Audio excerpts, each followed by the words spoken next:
in reactions to former President Goodluck Jonathan's denial of reports suggesting he accused the late President Muhammadu Buhari of having connections with Boko Haram, insisting his remarks at a recent book launch were grossly misrepresented by sections of the media. Well, according to a statement released by Jonathan's special advisor on media and public affairs, Ikechukwu Eze, the former president never suggested, implied, or insinuated that Buhari had any connection with the terrorist group or supported them in any form. Well, Eze explained that Jonathan's comments during Friday's presentation of Scars, a book written by former Chief of Defense Staff General Lucky Irabo, were meant to illustrate the deviousness and manipulative strategies employed by Boko Haram in their early years, specifically referencing a well-documented episode when various factions falsely claimed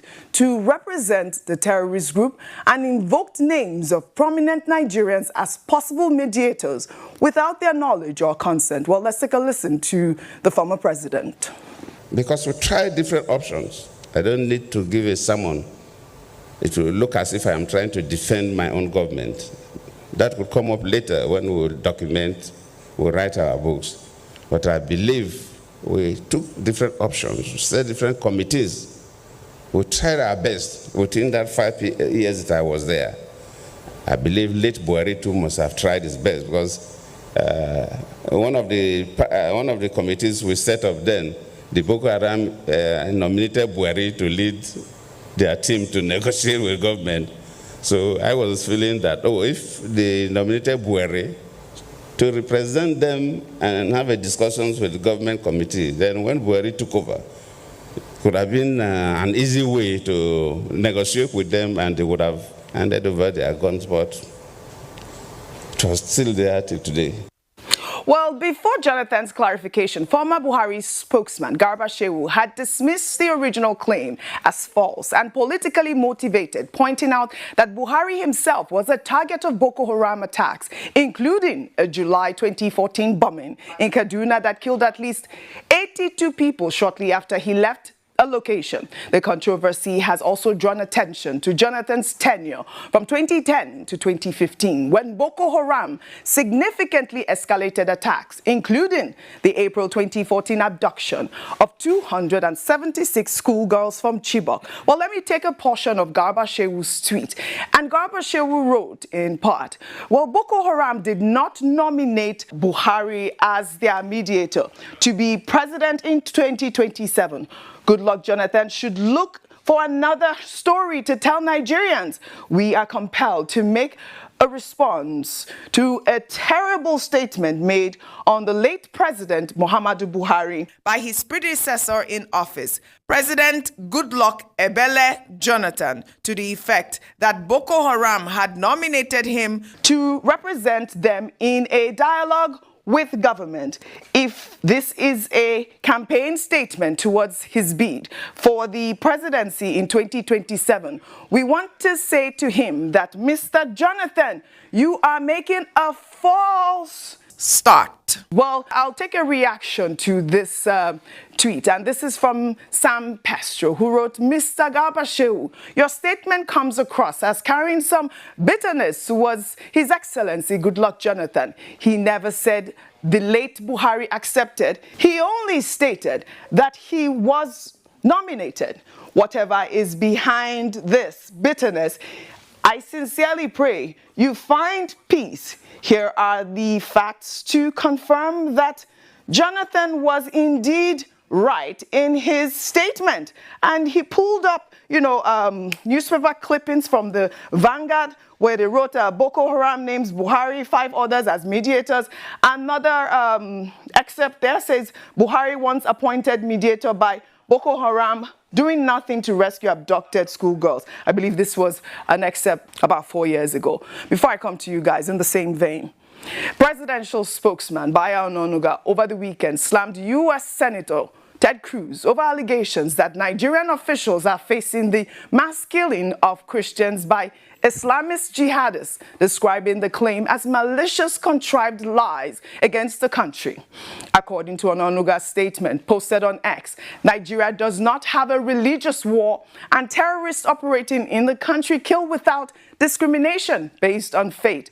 Ononuga explained that the degraded Boko Haram terrorists operating on the fringes of Nigeria's northeast target everyone, including farmers and soldiers, while emphasizing that bandits in the northwest have killed worshippers inside mosques, demonstrating that Christians are not being specifically targeted. He then went on to assert that Nigeria maintains religious harmony, directly challenging Senator Cruz to stop the malicious lies. Well, Senator Ted Cruz's office in their legislative proposal unveiled last week outlined plans to hold Nigerian officials accountable through powerful sanctions and other tools, claiming that state officials are ignoring and even facilitating violence against Christians. And I'll take this tweet. This person, in response to Ononuga, says, Ononuga's outburst at Senator Cruz was more defensive than diplomatic, while Cruz exaggerated. Nigeria indeed faces a perception crisis rooted in selective justice and poor governance, not pure religious hatred. Denying religious tension outright sounds disingenuous. A smarter response would have been to present facts, not fury, show evidence of interfaith peace efforts and prosecutions of all offenders. Patriotism isn't shouting lies. It's proving them wrong with truth and transparency. Dr. Bati, I'd like to come to you with this comment. I'd like for you to unpack these stories. We started off with, the defense by Garba Shehu saying that, Jonathan was lying, and we saw those excerpts from, various newspapers saying that, Boko Haram did nominate the late former president as a negotiator. And then the response from Ononuga to Senator Ted Cruz. Your response, please. Okay. And I'll come to you. Two things there. One, President Jonathan had spoken in the context of Nigeria's security challenges. Yes. Now, what Ikechukwu is, the spokesperson for President Jonathan, said is that his comments were taken out of context. He was trying to convey, referring to Boko Haram incident and dilemma, that look, the problem is so intractable that the Boko Haram is a devious organization. It's a manipulative organization, as Ikechukwu said in the rejoinder to Malam Garba Shehu. And that part of their mischief was that at a point when the Jonathan government was trying to solve the problem, they even said President Buhari will be the one that will negotiate on their behalf. And President Jonathan raised a pertinent question. President Buhari eventually became president. Now, during his own tenure, if he was actually the patron of Boko Haram, he would have been able to ask them to just, say, please give me peace, allow me to reign. So I think that the more fundamental issue is about the issues discussed by General Irabo in his book about the security challenges that Nigeria faces. I think that is what we should all focus upon. President Jonathan could not solve the problem. He inherited it. Before him, almost 10 years before him, the problem had been there. The problem is still there today, even under President Bola Ahmed Tinubu. And that is why, we may focus on the idea, which has been expressed, I think, by General Irabo himself, that the government of the day needs to declare a state of emergency on the problem of Boko Haram. But what state of emergency do they need to declare again? With all the reports about the billions that have been allocated to the security agencies over the years to solve the same problem. So there's need for greater introspection, not partisanship, not politics, not my Mercedes is bigger than yours. I think the clarification by President Jonathan, should be adequate. But the bigger problem remains, which is the focus of his commentary at that particular occasion. He, in fact, went further to say that one of the things that he continues to regret is the Chibok girls incident, which occurred under his watch. So it was just a generally fair comment, not an attempt to denigrate his successor, President Muhammadu Buhari. And I'm sure that should be very clear by now to Garba Shehu, trying to remain loyal to his boss. But no politics about it. The clarification should be adequate. As for Mr. Ononuga, Mr. Ononuga says Senator Ted Cruz is wrong. Well, it's not just Senator Ted Cruz that has made this comment. There was this other guy, what's his name again? Amsha or what? You know, somebody else granting a TV interview had also said, oh, if you go to Nigeria, they are killing all the Christians. We discussed it, I believe, last week. And we made the point that, look, the argument that has been made clear consistently by government is that we are all victims in this environment. Muslims get killed, Christians get killed, traditionalists get killed, but you know, the Office of Religious Freedom in the State Department in the United States had once placed Nigeria on the blacklist as one of those countries where Christians are being persecuted. But, you know, the argument on the part of government is that this is not the case. And I said the last time we discussed it that indeed we are all victims. But the issues that we have had in Jos, in Plateau, that we have had in Benue, that we have had in Southern Kaduna, the celebrated event that we have had in Owo, attacks on churches, we seem to give the impression that churches, Christians are the main targets. And increasingly, Catholic priests get kidnapped. Yes. And, you know, these kidnappers, they ask for ransom. So that will give the impression internationally. Even when you look at the Chibok girls, most of them in the register were Christians. They were of Christian parentage. So Christians now feel that they are being persecuted in the environment. But the residual point is that the Nigerian government has a responsibility to make sure that nobody is a victim on the basis of faith, religious affiliation. Because Section 42 of the 1999 Constitution is unequivocal in saying that nobody should be discriminated against either on the basis of religion, belief, association, or circumstances of birth. And that fundamental human right applies to all of us, whatever faith we may profess to. All right. A major investigation by the Premium Times revealed that Uche Naji, the Minister of Science, Technology and Innovation, is allegedly a serial certificate forger, having presented counterfeit documents during his ministerial screening. The University of Nigeria, Nsukka, in a letter, officially disowned his Bachelor of Science degree certificate, confirming that Naji was admitted in 1981, but did not complete his studies and was never awarded a degree. This finding follows an earlier verdict from the National Youth Service Corps, which similarly could not authenticate the certificate of national service Naji submitted, highlighting multiple forensic discrepancies, including an impossible signing date and an incorrect organizational title confirming the document was a forgery. Well, as of now, Uche Naji has not responded to this investigation or made any public comments on the report. Well, social media has been awash with reactions, and I'll take Chidi Odinkalu's post on X. He wrote, in case you missed it, Nigeria's Minister of Science, Technology and Innovation, Uche Naji, forged his degree certificate from UNN, Nigeria. Well, he went on to say, if that's not innovative, I don't know what is. Another ex-user wrote, the rhetoric surrounding Uche Naji is a sponsored political gimmick orchestrated by the opposition party in Enugu. Those who are spreading fake news about Uche Naji will soon face the consequences.